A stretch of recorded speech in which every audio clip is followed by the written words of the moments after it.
தனிப்பெரும் புகழ்பெற்ற தமிழ்நாட்டில் சிறப்புற்ற ஆண்மகன், தாய் சொல் தவறாது நடந்து வந்த தன்மை மிகுந்த தனையன், தவறு செய்திருந்தாலும் தஞ்சமென்று அடைந்தவுடன் தன்னலம் கருதாது வந்தவனுக்கு ஆதரவு காட்டிய தமிழன் பரம்பரையிலே வளர்ந்த வாலிபன், தன்மானம் காக்க தன்னுயிரை தாய்நாட்டுக்கு பலி கொடுத்த எண்ணிக்கேற்ற வீரர்கள் உதித்த மண்ணிலே பிறந்தவன், உன்னை தொட்டு தாலி கட்டியவன், போருக்கு புறப்பட்டு விட்டான், உத்தரவு கொடு, என் அருமை அத்தானே, வெற்றியுடன் திரும்புக என்று உறுதிமொழி கூறு. இப்படி சரமாரியா பேசி எங்க காலேஜ் டிராமாவில் ஆக்ட் பண்ண போறடா மிருதங்க தலையா. அப்படிங்களா? நீங்க ஏதோ கூட்டத்துல பேசுறதுக்காக வேண்டி பழகிக்கிறீங்கன்னு நினைச்சேன். கழுத என்னடா படிச்சுட்டு போய் பேசுறவன் நினைச்சியா? நான் என்னத்த கண்டேன். ஒரு நல்ல சரி, என்ன நீங்க பரீட்சையில பாஸ் பண்ணிட்டீங்களா?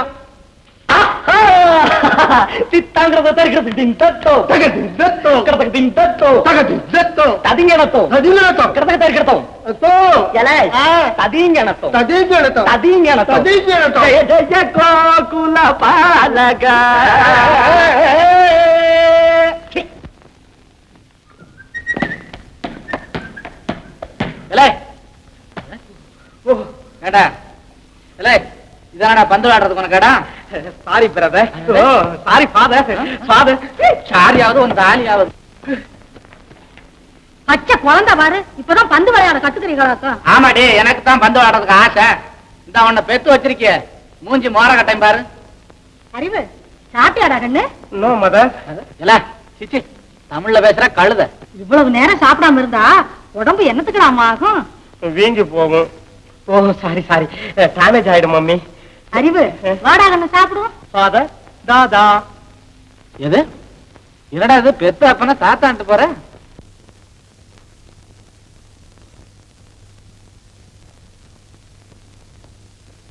ஆசியளிக்க வேண்டுகிறோம். வணக்கம். அமைச்சரே, எம் மனதுள் ஏற்பட்டிருக்கும் சந்தேகத்தை நிவர்த்தி செய்வோருக்கு 1000 பொன் பரிசென்று பறைசாற்றினோமே, நிபந்தனைக்குட்பட்டு எவரேனும் வந்தனரோ? மன்னவா, வந்துள்ளார் ஒரு ஏழை புலவர். எங்கே அவர்? அரசவை நோக்கி வந்த புலவரை அழைத்து வாருங்கள். எம் இதயத்திலே ஏற்பட்ட சந்தேகத்தை நிவர்த்திக்க ஒரு ஏழை புலவரா வந்துள்ளார். அரசே வணக்கம். வருக புலவரே, வருக. மன்னவா, தங்கள் இதயத்தில் ஏற்பட்டிருக்கும் சந்தேகத்தை நிவர்த்தி செய்யக்கூடிய ஒரு கவியோடு வந்துள்ளேன். மிக்க மகிழ்ச்சி. எங்கே அந்த கவியை சொல்லும். கொங்குதேர் வாழ்க்கை அஞ்சிரை தும்பி காமம் செப்பாது கண்டது மொழிமோ, பயிலியது கெழிய நட்பின் மயிலியர் செரியயிற் அறிவை கூந்தலின் அறியவும் உளவோ நீ அறியும் பூவே. ஆஹா, புலவரே, மெச்சினோம் உமது ஆற்றலை. என் சந்தேகமும் தீர்ந்து விட்டது. அமைச்சரே, 1000 பொன்னை இக்கவிக்கு பரிசாக கொடு. வாழி மன்னவா, வாழி. பொறுங்கள் மன்னவா, இக்கவிக்கு பொற்கிழி கொடுப்பது முறையன்று. என்ன விவரம் நக்கீரரே? இவர் இயற்றிய கவியிலே குற்றம். ஐயோ, குற்றம் இருக்கிறதா? அட ஆண்டவா, கண நேரத்துல கண்மூடி திறக்கத்துக்குள்ள கைக்கு கெட்டின பொருள் எட்டி போயிட்டுதே. ஐயா நக்கீரரே, இந்த ஏழை புலவன் ஏமாற்றத்தோடு திரும்புவதில் உமக்கு என்னையா திருப்தி? ஐயா புலவரே, நீர் பரிசுகள் பெற்று பல்லாண்டு வாழ்வதில் எமக்கு பரம திருப்தி. அப்படியானால் அந்த 1000 பொன்னையும் என்னிடம் வாங்கி கொடுத்து விடுங்களேன். புலவரே, வறுமையின் வேகம், ஏமாற்றத்தின் எதிரொலி உம்மை இப்படியெல்லாம் பேசச் சொல்கிறது. உமது கவியில் குற்றம் இருக்கிறது என்று நான் சொல்லுகிறேன். இல்லை என்று நீர் நிரூபித்து விட்டு உடனே பரிசை பெற்று செல்லலாம். இந்த கவியை நான் எழுதியிருந்தால் அல்லவா இதை பற்றி எனக்கு தெரியும். யாரோ ஒருவர் இதை எழுதி என்னிடம் கொடுத்து அரசு சபையில் கொடு 1000 பொன் கிடைக்கும் என்று சொன்னார்கள். அதை நம்பி இங்கு வந்து அகப்பட்டுக் கொண்டேன். இப்பொழுதுதான் நினைக்கிறேன் ஏன் இங்கு வந்தோம் என்று. எல்லோருக்கும் வணக்கம். ஐயா புலவரே, போய் வருகிறேன். நக்கீரரே, தவறு என்ன கண்டீர் அந்த கவியில்? எமக்கு ஒன்றும் விளங்கவில்லையே. இல்லாமல் எதையுமே சொல்ல முன்வர மாட்டேன் மன்னவா. இருக்கிறது குற்றம். இப்புலவர் கொண்டு வந்த கவிக்கு சபையிலே குற்றம் கூறியது யார்? நான் தான். ஓஹோ, நக்கீரதான் என் கவிக்கு குற்றம் கூறிய புலவரோ? ஓஹோ, நீர்தான் இக்கவியை இயற்றி இந்த ஏழை புலவரிடம் கொடுத்து அனுப்பியவரோ? நான் தான் இயற்றினேன் இக்கவியை. நான் தான் குறை கூறினேன் உமது கவியை. சொற்சுவையிலா பொருட்சுவையிலா நீர் பிழை கண்டது. பொருளில் தான் குற்றம், சொல்லில் குற்றமில்லை. என்ன குற்றம் கண்டீர்? சொல்லு உமது கவியை. கொங்குதேர் வாழ்க்கை அஞ்சிரை தும்பி காமம் செப்பாது கண்டது மொழிமோ, பயிலியது கெழிய நட்பின் மயிலிய செடியை தறிவை கூந்தலின் அறியவும் உளவோ நீ எறியும் பூவே, இதில் எந்த இடத்தில் குற்றம் கண்டீர்? மணமிக்க மலர்களிடத்தே தேனை ஆராய்ந்து கொண்டிருக்கும் தும்பி இனத்தைச் சேர்ந்த உயர்ந்த ஜாதி வண்டே, நீ அறிந்திருக்கும் மலர்களிலே இவள் கூந்தலை காட்டிலும் நறுமணமுள்ள மலர்களும் உண்டோ என்று கேட்பதாகத்தான் உமது கவி சித்தரிக்கப்பட்டிருக்கிறது. இந்த இடத்தில் தான் குற்றமும் இருக்கிறது. உலகத்தில் உள்ள அத்தனை பெண்களுக்கும் கூந்தலில் செயற்கையில் என்று இயற்கையில் மனம் எவருக்குமே கிடையாது. அப்படி இருக்க மறை காட்டிலும் மங்கையின் கூந்தலில் தான் மனம் அதிகம் இருக்கிறது என்று சொல்லப்படும் உமது கவியை நான் எப்பகையில் உள்ள உத்தம பெண்மணிகளின் கூந்தலுக்கும் நீர் சொல்லியபடி செயற்கையில் தான் மனமோ? உத்தம ஜாதி பெண்களுக்கும் பத்தினி பெண்களுக்கும் இன்னும் எத்தனை வகை பெண்கள் உண்டோ அதற்கும் கூந்தலில் மனம் செயற்கையில் இன்றி இயற்கையில் இருக்கவே முடியாது. மாக்களை ஏற்ற நாவிலே வந்து துணை புரியும் பாரதிக்கும் அதே விதிப்படித்தானோ? பாவலர், நாவலர், கவிஞர், கலைஞர் அனைவரின் குலதெய்வமான கலைவாணிக்கும் கூந்தலில் மனம் செயற்கையில் என்று இயற்கையில் கிடையாது. நீர் அன்றாடம் பக்தியோடும் பயத்தோடும் வழிபடும் மகேஸ்வரனுக்கு இடதுபுறத்தில் அமர்ந்திருக்கும் உமாதேவிக்கும் அதே முறைப்படித்தானோ? வையகம் முழுவதும் ஆத்தருளும் உலக மாதாவுக்கும் அதே விதிப்படித்தான். நக்கீரா, குற்றம்தானா? புலவரே, நீரே முக்கண் முதல்வராயும் ஆகுக. உமது நெற்றியில் ஓர் கண் காட்டிய போதிலும் உன்னை சுட்டரித்த போதிலும் குற்றம் குற்றமே. நெற்றிக்கண் திறப்பினும் குற்றம் குற்றமே. அங்கம் புழுதிபட அறிவாளின் நெய் பூசி பங்கம் படவிரண்டு கால் பரப்பி சங்கதனை கீரனாருக்கும் கீரனோ நம் கவியை ஆராய்ந்துள்ளத்தவன். சங்கருப்பது எங்கள் குலம், சங்கரனார்க்கு ஏது குலம்? பங்கமுறச் சொன்னால் பழுதாமே. சங்கை அறிந்துண்டு வாழ்வோம், அரணே உன் போல் இறந்துண்டு வாழ்வதில்லை. நக்கீரா, எம்மை பார்த்து புரிந்து பின் யார் என்று தெரிந்து உரையாடு. ஐயனே, அறிந்து கொண்டேன் அனைத்தும். கவியில் பிழையறிந்தும் அதை அறிவுறுத்தாவிட்டால் பெரும் பிழையாகிவிடுமே என்று வாதாடினேன். தமிழ் ஆர்வத்தில் நான் தவறு செய்திருப்பின் என்னை மன்னிக்க வேண்டும். நக்கீரா, மெச்சினோ உனது புலமைத்தன்மை. இவ்வாறு வேடம் பூண்டோ. வாழ்க உன் அறிவு, வளர்க உன் தமிழார்வம். ஊழியும் நீயே, உலகமும் நீயே, வாழியும் நீயே, வரதனும் நீயே, மால்வரை நீயே, மறிகடல் நீயே, இன்பமும் நீயே, துன்பமும் நீயே, விண்முதற் பூதம் ஐந்தவை நீயே, சொலற்கரும் தன்மை தொல்லோய் நீயே.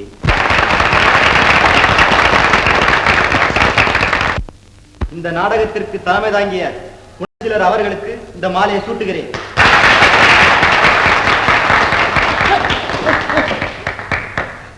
தம்பி எழுதி கொடுத்த காகிதத்தைங்க அது எங்கே மறந்து வச்சுட்டு ஓட்டு பாக்கெட் இருக்கா பாருங்க பாருங்க. புளி வீசை 8, அரிசி மூட்டை 4, பெருங்காய டப்பா 4. என்னங்க மளிகை கடை சாமான படிச்சுக்கிட்டு தம்பி எழுதி கொடுத்த காகிதத்தைங்க. சரி, நறுக்குன்னு நறுக்கு தெரிச்ச மாதிரி 4 வார்த்தை பேசி சடக்குன்னு இறங்குங்க. எல்லாம் சிரிக்கிறாங்க. கும்பிடுறேன், எனக்கு என்ன சொல்றதுன்னே புரியல. அழாதீங்க அழாதீங்க, நல்ல காரியம், சிரிச்சுக்கிட்டு பேச. ஆக ஆக எல்லாம் நல்லா இருக்கு. மேற்கொண்டு ஆக மேற்கொண்டு பேசுங்க. மேற்கொண்டு பேச்சு ஆக மேற்கொண்டு. சரி, கும்பிட போட்டுட்டு இறங்குங்க. கும்பிடுறேன்.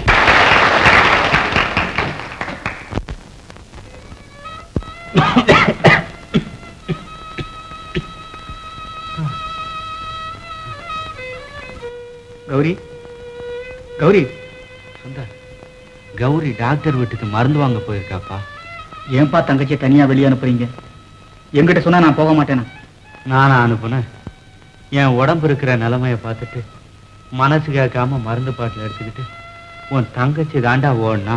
அப்பா, பருவமுள்ள பெண் திருவடியே போனா திரும்பி வீடு சேருங்கிற நம்பிக்கை இல்லாத காலம் இது.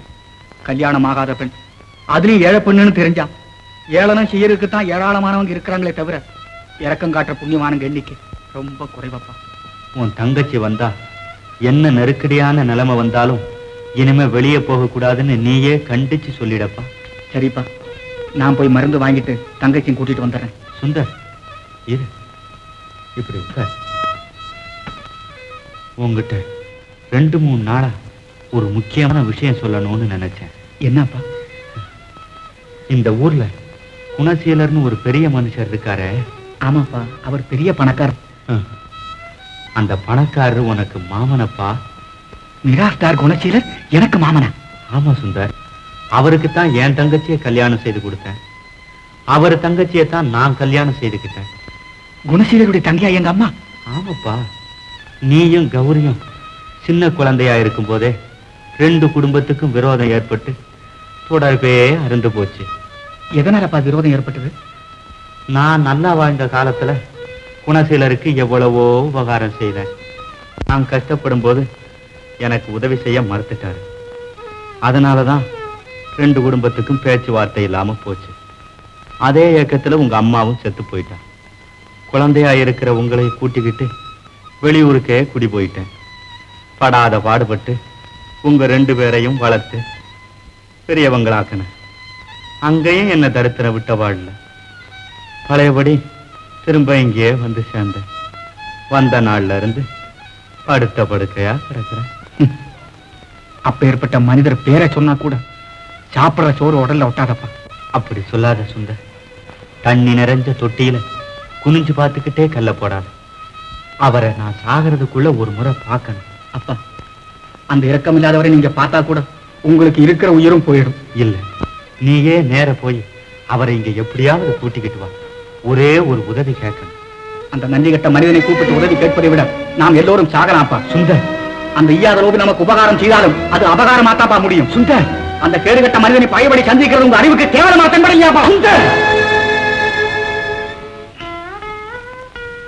அப்பா என்னை மன்னிச்சிடும். நான் இப்பவே போய் குணசீலரை கூட்டிட்டு வரேன்.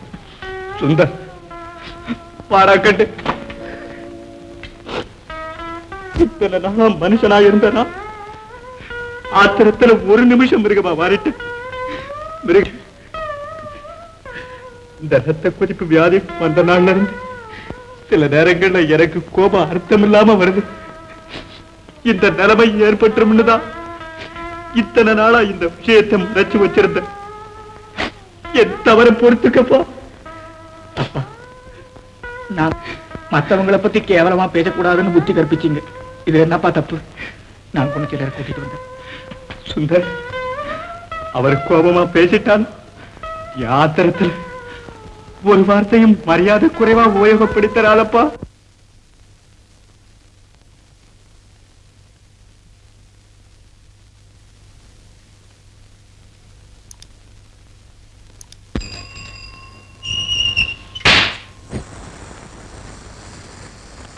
அடடே, என்னம்மா பாட்டில நடு ரோட்ல போட்டு உடைச்சிட்டு நின்னுகிட்டு இருக்க?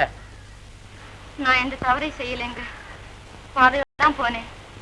ஒரு ஆள் சைக்கிள்ல வந்து மோதி என் கையில இருந்த மருந்து பாட்டிலையும் தட்டி விட்டுட்டு திரும்பி கூட பார்க்காம வேகமா போறாரு. எவனாவது புதுசா சைக்கிள் கத்துக்கிற மைனரா இருப்பான். அடையப்பா, வழியோட போக பழகிக்கங்கடா. என்னம்மா சொன்ன? மருந்து பாட்டிலா? ஆமாங்க, எங்க அப்பா மோசமான நிலையில இருக்கிறார். அவர் படுற அவஸ்தையை பார்த்துட்டு டாக்டர் கிட்ட கடன் சொல்லி வாங்கிட்டு வந்த மருந்து இது. வருத்தப்படாதம்மா, ஏழைங்களுக்கு தான் மேலும் மேலும் கஷ்டம் வந்துகிட்டு இருக்கும். சரி வா, நான் வேற மருந்து வாங்கி கொடுக்குறேன். வேண்டாங்க, வீட்டுக்கே போறேன். பயப்படாதம்மா, மருந்து பாட்டில தட்டி விட்டுட்டு போன மடைய மாதிரி என்னையும் நினைச்சுக்காத. வா, மருந்து வாங்கி கொடுக்குறேன். மோகன், இந்த அம்மா எவ்வளவு தரணும் பாக்கி? அரைகால் இருப்பாங்க. டாக்டர், அந்த அம்மா கொடுக்க வேண்டிய பாக்கியையும் இப்ப வாங்குற மருந்துக்கு பணமும் சேர்த்து நான் கொடுக்குறேன். மருந்து கொடுக்க சொல்லுங்க. உட்காருங்க சார். பரவாயில்ல பரவாயில்ல, உட்காருங்க சார். மோகன், இந்த மருந்தை சீக்கிரம் கொடு. பாட்டில் கொண்டு வந்துருக்கீங்களாமா? அப்பா, இங்க உள்ள பாட்டிலேயே கொடு, அதுக்கும் சேர்த்து காசு கொடுக்குறேன். இந்த விட்ட பில் பண்ணப்பா. உட்காருங்க. பரவாயில்ல பரவாயில்ல, இருக்கு. இவங்க உங்க ஒய்ஃபுங்களா சார்? என்ன சொல்றீங்க? உங்க மனைவிங்களா? ஏன் சார், ஒரு வாலிபனும் வயசு பொண்ணும் ஒன்னா வந்தா உடனே மனைவியான்னு கேட்டுறதா? ஐம் சாரி சார், உங்க சிஸ்டர்னு எனக்கு தெரியல. அது சரி போங்க, நீங்களே ஒரு புது கதை ஸ்கெட்ச் போட்டுருவீங்க போல இருக்க. அது மனைவியும் இல்ல தங்கச்சியும் இல்ல சார். அந்த அம்மா ரோடோட போய்கிட்டு இருந்தாங்க. கையில இருந்த மருந்து பாட்டில யாரோ ஒருத்தன் தட்டி விட்டு உடைச்சிட்டு போயிட்டான். நான் பரிதாபப்பட்டு வாங்கி கொடுக்கறமான்னு கூட்டிட்டு வந்தேன். சார், உங்க மாதிரி இறக்க குணமும் தயாள சிந்தனையும் உள்ளவங்க தான் இந்த உலகத்துக்கு இப்ப தேவை சார். அப்படின்னு நீங்க சொல்றீங்களா சார்? பில் என்னாச்சு? 7-8. 7-8.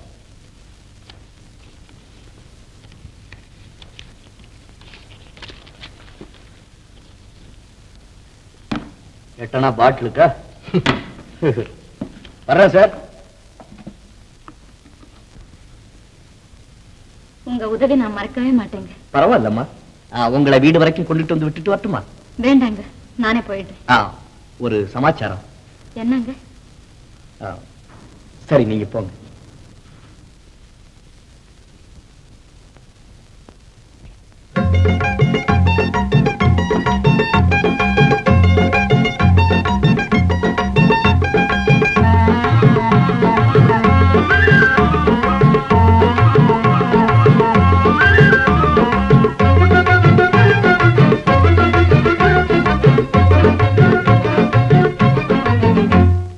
காட்டுக்குள்ளே கண்ட பூவு கண்ணை பறிக்குது, எந்தன் கண்ணை பறிக்குது.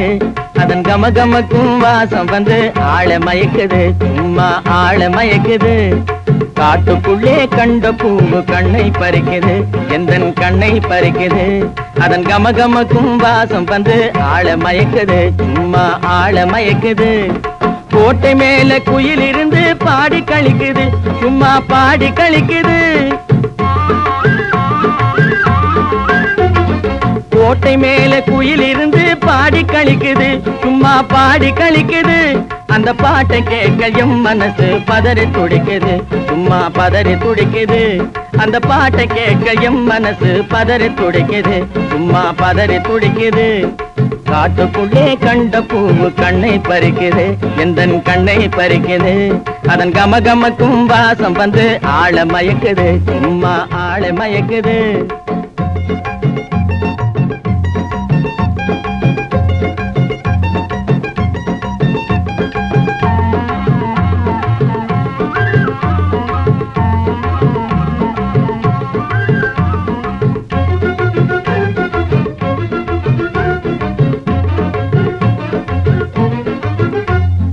மலையின் மேலே மயில் இருந்து ஆடி கழிக்குது, சும்மா ஆடி கழிக்குது. மலையின் மேலே மயில் இருந்து ஆடி கழிக்குது, சும்மா ஆடி கழிக்குது. அந்த மலையில் ஏறி மயிலை பிடிக்க மனசு நாடுது, எந்தன் மனசு நாடுது. அந்த மலையில் ஏறி மயிலை பிடிக்க மனசு நாடுது, எந்தன் மனசு நாடுது. காட்டுக்குள்ளே கண்ட பூவு கண்ணை பறிக்குது, எந்தன் கண்ணை பறிக்குது. அதன் கமகமக்கும் வாசம் வந்து ஆள மயக்குது, சும்மா ஆள மயக்குது.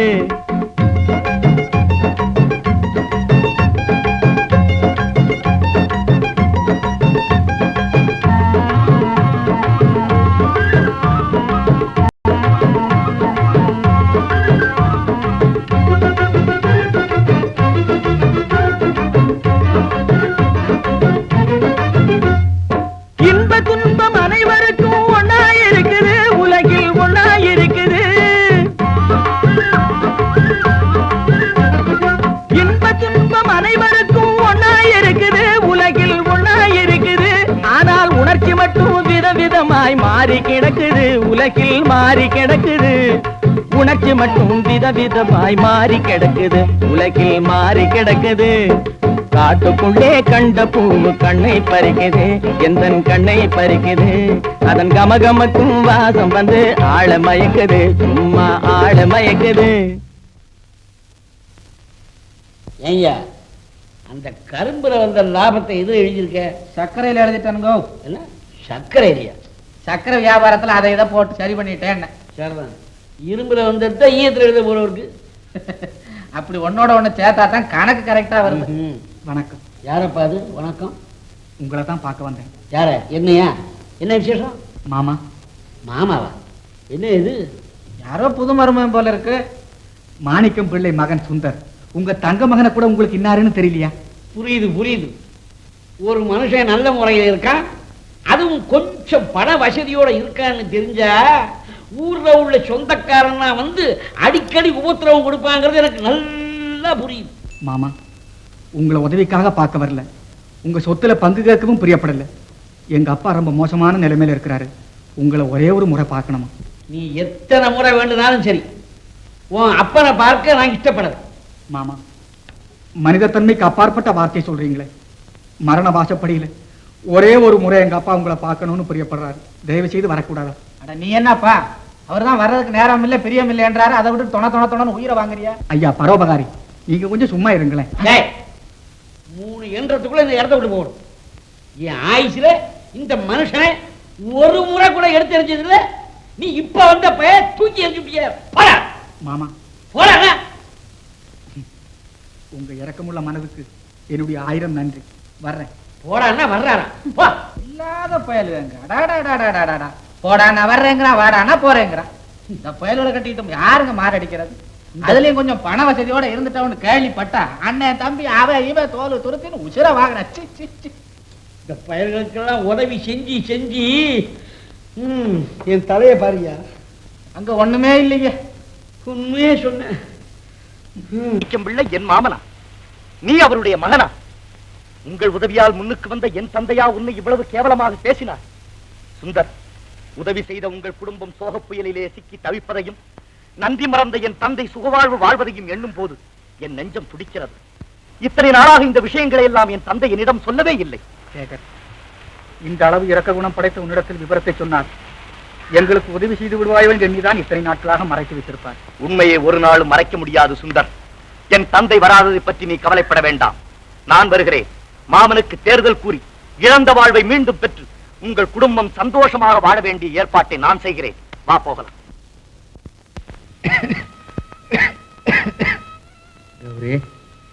நான் வேண்டாம் வேண்டான்னு சொல்ல நீ மருந்து வாங்க ஓடுன. உங்க அண்ணன் வந்து என்ன சத்தம் போடுற? அண்ணா அர்த்தம் இல்லாம உளறிக்கிட்டு இருப்பாரு. உங்க உடம்பு நல்லாக வேண்டாமப்பா? என் உடம்பு என்னம்மா, நான் இருக்கிறத விட சாகிறதே மேல். அப்பா, சதா சாகிறத பத்தியே ஜபம் செய்துகிட்டு இருக்காதீங்க. சௌக்கியமாகணும்னு சொல்லுங்க.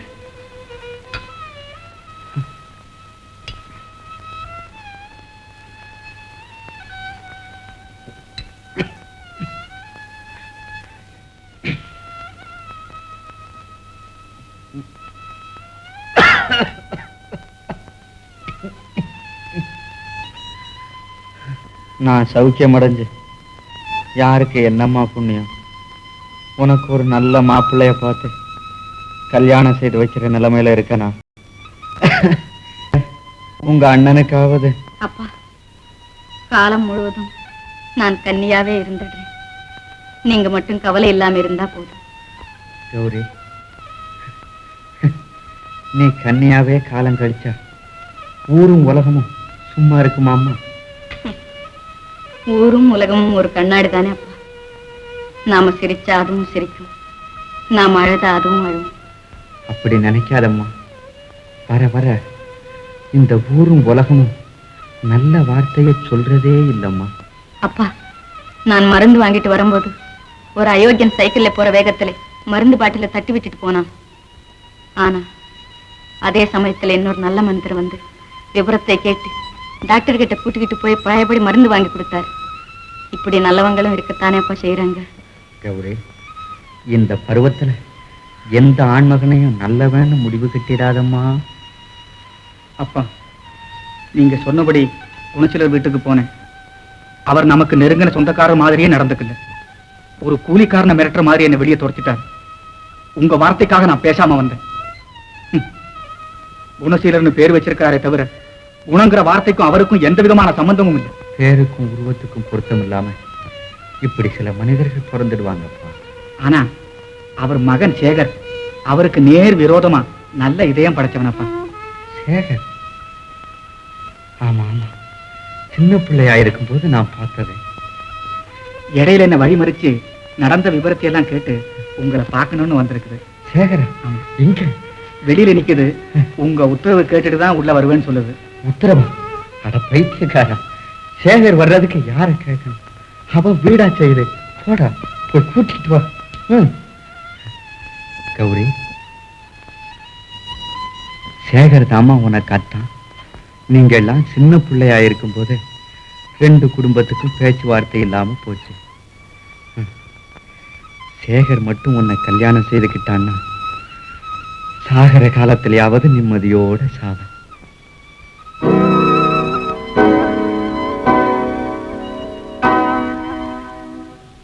சேகர், சேகர், பாப்பா வா, இப்படி உட்கார். சும்மா உட்காரு. இந்த ஏழை வீட்டுக்கு நீயாவது வந்திய. உன்னை பார்த்ததே எனக்கு பரம திருப்தி. நீ சின்ன பிள்ளையா இருக்கும்போது பார்த்தது, இப்ப திடீர்னு வளர்ந்துட்ட. ஆளை அடையாளமே தெரியல. மாமா, சுந்தர் மூலியமா எல்லா விவரமும் கேள்விப்பட்டேன்.